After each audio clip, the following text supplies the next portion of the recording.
Masjid Jogokarian TV mensiarkan kebaikan.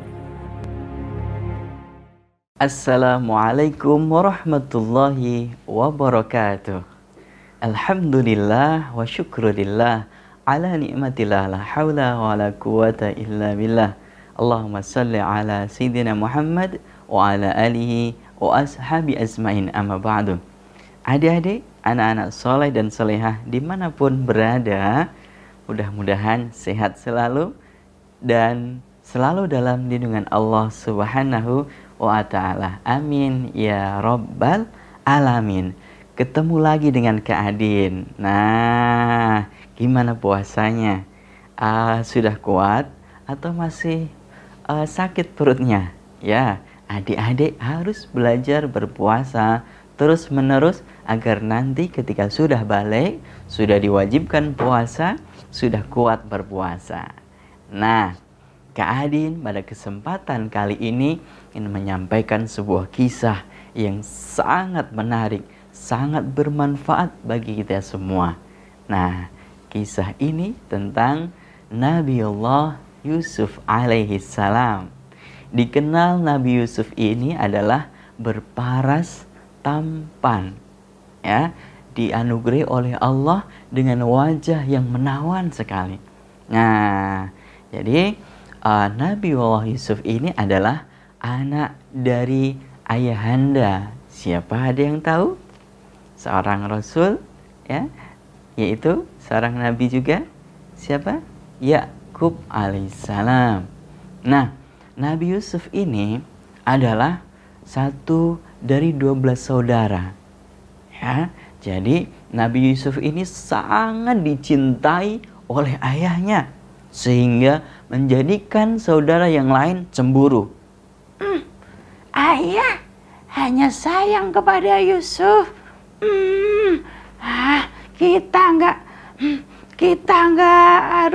Kita harus melakukan sesuatu biar ayah cintanya kepada kita. Iya, apa ya kira-kira?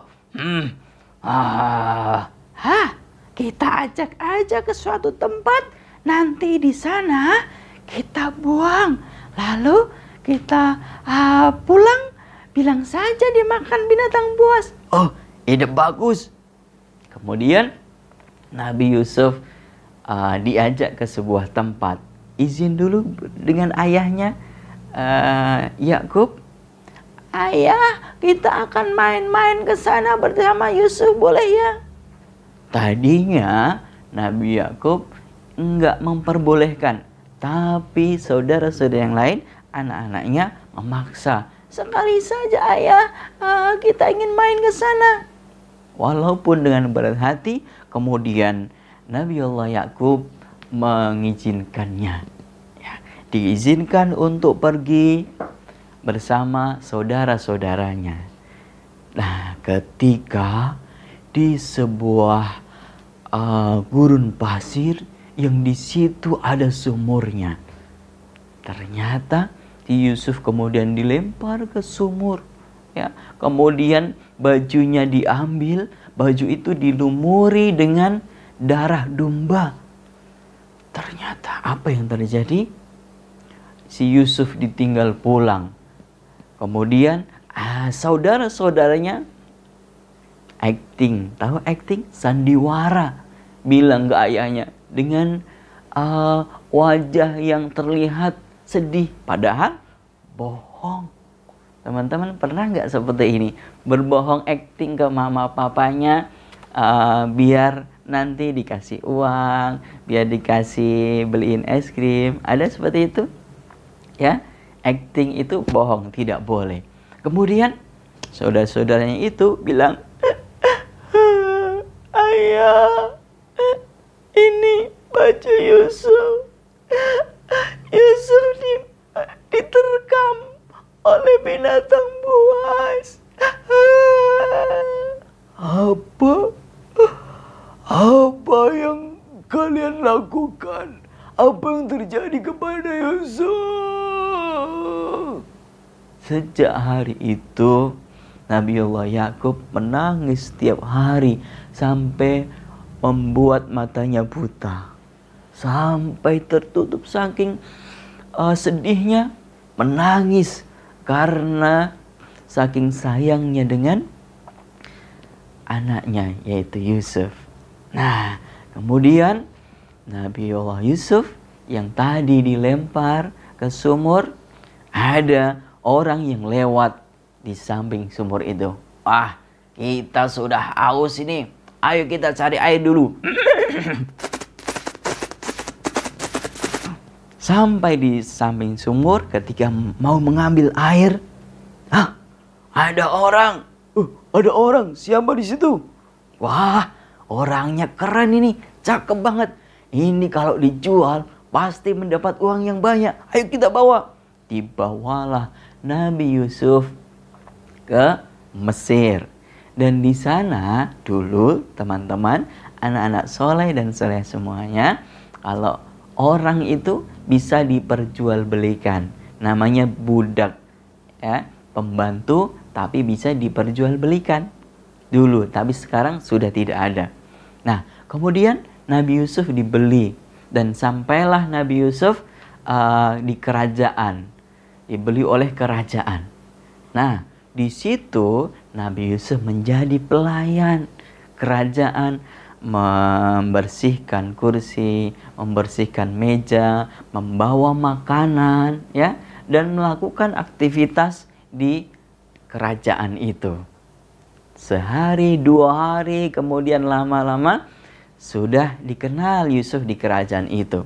Ternyata istri raja melihat paras yang begitu menawan di wajah Nabi Yusuf. Kemudian istri raja itu tergerak hatinya ingin berbuat tidak baik kepada Yusuf alaihissalam. Nah, apa yang terjadi? Ketika sang raja Mesir itu mengatakan ingin keluar daerah, istrinya tadi kemudian masuk ke sebuah kamar dan mengundang Yusuf untuk masuk ke kamar itu. Nah, karena Yusuf adalah pembantu, maka ia menuruti apa yang dikatakan oleh tuannya. Nabiullah Yusuf kemudian masuk. Dan setelah masuk, dikunci pintunya rapat oleh istri raja itu. Apa yang terjadi? Teman-teman, Nabiullah Yusuf dikatakan oleh Allah juga tergerak ingin melakukan yang tidak baik, yang dilarang oleh Allah. Namun atas karunia dari Allah, Yusuf kemudian ingat ini adalah tidak baik. Kemudian dia lari, berbalik badan, berlari, kemudian mencari pintu, kemudian ke jendela, mencari mana aku harus keluar. Kemudian dikejar oleh istri raja itu, ya, sampai dipegang pundaknya, kemudian sampai robek dari belakang, bagian belakangnya. Nah, ternyata saat kejadian itu sang raja pulang dan dibuka pintunya. Raja marah. Raja mengira bahwa Yusuf yang bersalah. Kemudian sang raja Yusuf pun kemudian masuk ke penjara. Sang raja kemudian berkonsultasi, bertanya kepada hakim di sidang si Yusuf. Kira-kira siapa yang salah ini, adik-adik? Ada yang tahu? Apakah Nabi Yusuf yang salah? Ya, ketika raja Mesir itu bertanya, wahai pengacara, wahai orang yang aku beri kebijakan, aku serahkan kebijakan, aku ingin nasihatmu, siapa kira-kira yang salah dengan peristiwa ini? Kemudian seseorang itu yang dipercaya mengatakan, jika baju Yusuf yang robek adalah bagian depan, maka yang salah adalah Yusuf. Namun jika bajunya Yusuf yang robek bagian belakang, berarti yang salah istri Anda. Nyatanya yang robek adalah bagian belakang, berarti Yusuf dinyatakan tidak bersalah. Namun untuk menghindari hal yang tidak baik, Yusuf memilih tetap untuk dipenjarakan. Apa yang terjadi? Nabi Yusuf setiap hari dijalani yang tadinya menjadi pelayan, kemudian Nabi Yusuf mendekam di mana? Di penjara. Nah, di penjara Nabi Yusuf, seorang nabi teman-teman, ujiannya luar biasa. Walaupun berparas yang cakep ganteng, tapi diuji oleh Allah sampai masuk sumur, sampai dijual, sampai ke kerajaan, dan sampai ke penjara. Allahu Akbar walillahilham. Nah, apalagi kita manusia biasa, pasti juga akan diuji oleh Allah. Nah, kemudian hari berganti hari, kemudian berjalan terus. Suatu ketika sang raja bermimpi. Apa mimpinya? Nah, adik-adik pernah mimpi, bukan? Pasti pernah. Sang raja bermimpi. Di dalam mimpinya itu, sang raja melihat ada sapi betina yang gemuk berjumlah 7 dimakan oleh sapi betina yang kurus-kurus yang berjumlah 7. Kemudian ada 7 bulir gandum yang bagus dan 7 bulir gandum yang kering. Apa yang terjadi?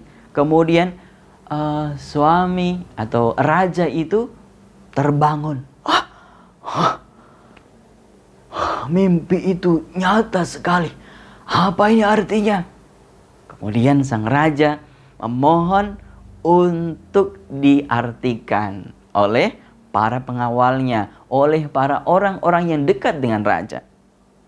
Apa yang dikatakan oleh para penasihat kerajaan itu? Wah, itu mimpi tidak ada artinya raja. Lupakan saja. Iya, kayaknya itu nggak ada. Tidak ada di buku kita. Di buku kami tidak ada. Itu hanya mimpi kosong raja. Tapi sang raja belum puas dengan jawaban itu. Nah, kemudian ada seseorang yang tahu tentang kecerdasan Nabi Yusuf. Karena dia pernah juga masuk ke penjara dan di situ bersama Yusuf. Nah, akan aku tunjukkan seseorang yang cerdas yang bisa mengartikan mimpi raja. Siapa itu? Siapa itu? Dia adalah Yusuf. Bawa aku kepada dia. Kemudian dipanggillah Yusuf. Yusuf kemudian mengatakan arti dari mimpi itu adalah akan datang 7 masa, 7 tahun yang subur, dan itu nanti kalian harus menyimpan makanan selama 7 tahun. Karena itu nanti 7 tahun setelahnya akan terjadi kekeringan yang panjang. Untuk itu makanlah secukupnya dan sisakan bekal untuk sampai 7 tahun ke belakang. Dan terjadilah hal itu. Kemudian sang raja menaruh kepercayaan yang besar kepada Yusuf. Dan Yusuf pun diangkat menjadi menteri. Menteri bagian perbendaharaan. Yang mengurus makanan, mengurus semua yang ada di kerajaan itu. Allahu Akbar walillahilham. Allah, teman-teman, itu berkuasa atas segala sesuatu. Dari disayangi oleh ayahnya, masuk ke sumur, kemudian menjadi pelayan di kerajaan, masuk ke penjara, kemudian naik menjadi menteri, pejabat tinggi di kerajaan. Ya, hebat sekali. Ada yang pengen jadi menteri? Ada pengen jadi presiden? Jadilah menteri dan presiden yang baik, jujur, dan selalu memperjuangkan agama Allah. Nah, kemudian ternyata setelah itu orang-orang berkumpul. Ada suatu masa yaitu sang raja membagikan makanan kepada rakyat-rakyatnya. Dan saat itu ketika Nabi Yusuf menjadi menteri, saudara-saudara yang lain kakak adiknya, Binyamin, Yehuda dan lain sebagainya itu datang ke situ. Yusuf kemudian melihat, itu saudaraku. Bagaimana caranya biar aku bisa bertemu dengan dia, agar aku nanti bisa bertemu dengan ayah? Tahu caranya? Yaitu Nabiullah Yusuf kemudian mengambil sebuah cawan tempat minum, kemudian dengan diam menaruh cawan itu ke dalam kantong makanan milik Binyamin. Nah, dengan diam-diam Binyamin nggak tahu. Saat keluar, dicek di perbatasan. Wah, ini menteri kehilangan cawan tempat minum. Ada yang ngambil tidak? Aku tidak. Aku tidak. Kemudian diperiksa satu persatu. Ternyata Binyaminlah yang ada tempat minum tadi. Kemudian dikatakan kepada Binyamin, engkau harus tinggal di sini. Teman-teman yang lain saudaranya, tidak. Aku tidak bisa meninggalkan Binyamin sendiri di sini. Kata ayahku, aku harus menjaganya. Nanti kalau Binyamin ini ditahan di sini, kami akan dimarahi oleh ayah-ayah kami. Yang apakah saya saja yang di sini? Binyamin biar dilepas. Kakak-kakaknya bilang, Binyamin biar lepas, dia yang menggantikan untuk ditahan menjadi budak. Tetap tidak bisa. Ya, kemudian Yusuf mengatakan, wahai saudara-saudaraku, apakah kalian kenal dengan aku? Hah? Engkau adalah menteri. Aku adalah saudaramu. Apa? Aku adalah Yusuf yang pernah engkau lempar ke sumur. Namun hal itu sudah aku maafkan. Itulah hati seorang nabi. Ia selalu maafkan ketika saudara-saudaranya yang mendolimi dia. Kemudian singkat cerita, Nabi Yusuf menitipkan baju untuk diberikan kepada ayahnya. Sang ayah Nabiullah Yakub dengan mencium bajunya senang sekali tahu bahwa ini adalah keringatnya Yusuf. Dan kemudian matanya yang buta beransur-ansur melihat, dan sang ayah kemudian diantar ke kerajaan, dan disitulah pertemuan ayah dengan anaknya. Adik-adik, anak yang soleh dan solehah.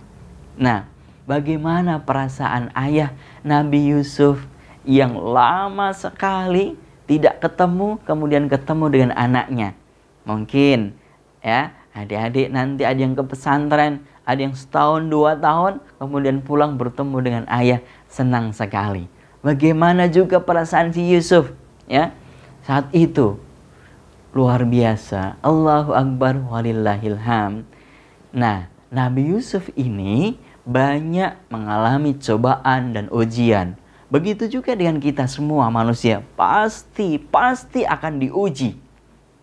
Ujian di kelas, ujian dengan teman, ujian dengan kakak adiknya, diuji oleh Allah. Mempunyai kakak yang bawel, adik yang nakal misal, ya, kalian harus bersabar. Nah, ada ayat Al-Quran yang di situ membicarakan tentang kesabaran. Ada yang tahu? Yaitu A'udzubillahi minasyaitonirrajim, innallaha ma'as-sabirin. Ya, sungguhnya Allah bersama orang-orang yang bersabar. Di ayat lain juga disebutkan innama yuwaffas sabiruna ajrahum bighairi hisab. Sesungguhnya pahala yang tak terbatas itu adalah juga bersabar. Ya, pahala bersabar itu adalah tak terbatas, banyak sekali. Nah, mudah-mudahan bermanfaat bagi kita semua. Jadilah anak yang seperti Nabi Yusuf. Dia bersabar atas segala ujian, dan dia juga sayang kepada kakak-kakaknya, walaupun dengan saudaranya, walaupun dia sudah dizolimi, sudah dilempar ke sumur. Mudah-mudahan bermanfaat, jaga kesehatan, dan mudah-mudahan selalu dalam lindungan Allah Subhanahu wa taala. Wassalamualaikum warahmatullahi wabarakatuh. Masjid Jogokarian TV mensyiarkan kebaikan.